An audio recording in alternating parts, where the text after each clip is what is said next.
কত কিউট এই বার্ড হাউসটা, তাই না? আজকে আমরা এরকমই একটা বার্ড হাউস তৈরি করব। এর জন্য আমি প্রথমে একটা পার্পল কালারের ক্লে নিয়ে নিব এবং এটাকে হাতের সাহায্যে রোল করে নিব। রোল করে নিয়ে এটাকে আমি একটা বার্ড বানানোর চেষ্টা করব। বার্ডের শেপ দিয়ে নিব।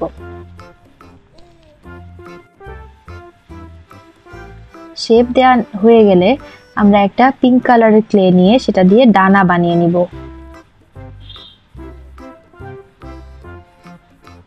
এরপরে একটা টুলসের সাহায্যে এর মধ্যে কিছু টেক্সচার দিয়ে দিব,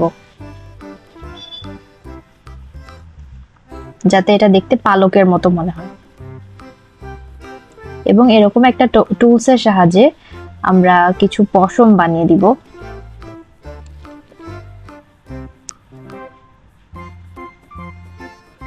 এরপরে আমরা পার্পল কালারের যে বডির অংশটা বানিয়ে রেখেছিলাম সেটাকে হাইলাইট করে নিব সফট প্যাস্টেল কালার দিয়ে।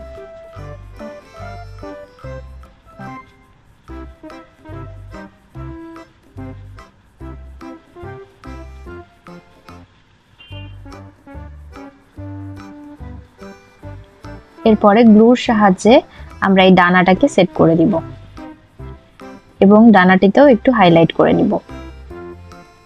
এরপরে চোখ এবং ঠোঁটটি সেট করে নিব এবং অ্যাক্রিলিক পেইন্টের সাহায্যে কিছু ডিটেইলস অ্যাড করে দিব।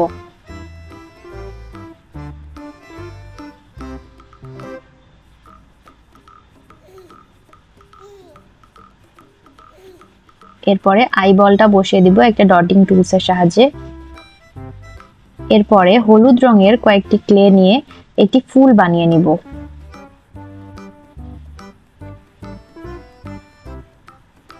এরপরে একটা হেডপিনের সাহায্যে ফুলের মাঝখানে টেক্সচার দিয়ে নিব। এরপর গ্লু দিয়ে এই ফুলটি পাখির মাথায় সেট করে দিব। এরপরে আমরা গাছের ডালটিকে তৈরি করে নিব। এর জন্য আমি একটা ব্রাউন কালার ক্লে নিয়ে নিয়েছি এবং এটাকে একটা গাছের ডালের মতো শেপ দিয়ে নিচ্ছি।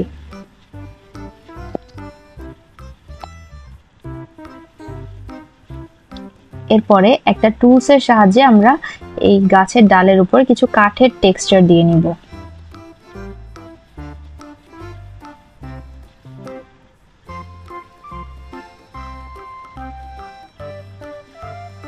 এবং একটি সবুজ রঙের ক্লে নিয়ে সেটা দিয়ে পাতা বানিয়ে নিব। ব্লেডের সাহায্যে পাতার ডিটেইলস গুলো অ্যাড করে দিব এবং একটি মোল্ড নিয়ে তাতে আমরা ক্লে বসিয়ে ফ্লাওয়ার বানিয়ে নিব কিছু। এভাবে বেশ কিছু ফুল বানিয়ে নিব এবং পাতা এবং ফুলগুলো গ্লুর সাহায্যে লাগিয়ে দিব।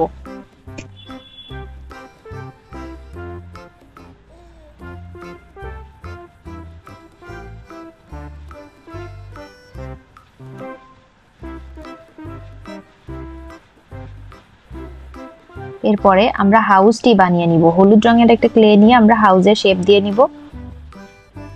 এরপর এই ঘরটির ছাউনি তৈরি করার জন্য আমরা একটা স্কাই ব্লু কালারের ক্লে নিয়ে নিব। এখানে আমি হোমমেড ক্লেটি ব্যবহার করছি। এরপরে আমরা একটা উইন্ডো বানানোর জন্য পিঙ্ক কালারের ক্লে ইউজ করছি এবং উইন্ডোর কিছু ডিটেইলস অ্যাড করে দিচ্ছি। এরপর একটা হেডপিন নিয়ে পাখির সাথে গ্লু দিয়ে ঘরটিকে অ্যাটাচ করে দিব এবং ঘরের সাথে হেডপিন এবং গ্লুর সাহায্যে গাছটির ডালটিকে অ্যাটাচ করে দিব। এরপর ডটিং টুলসের সাহায্যে কিছু আমরা ডটস অ্যাড করে দিব। এই তো, এরপরে ভার্নিশ অ্যাপ্লাই করে নিলেই কিন্তু আমাদের কাজ শেষ। আপনারাও এটা আপনাদের বাড়িতে ট্রাই করবেন এবং আপনাদের এক্সপেরিয়েন্স গুলো আমাকে কমেন্টে জানাবেন। তাহলে আজকে এই পর্যন্তই, ভালো থাকবেন। আল্লাহ হাফেজ।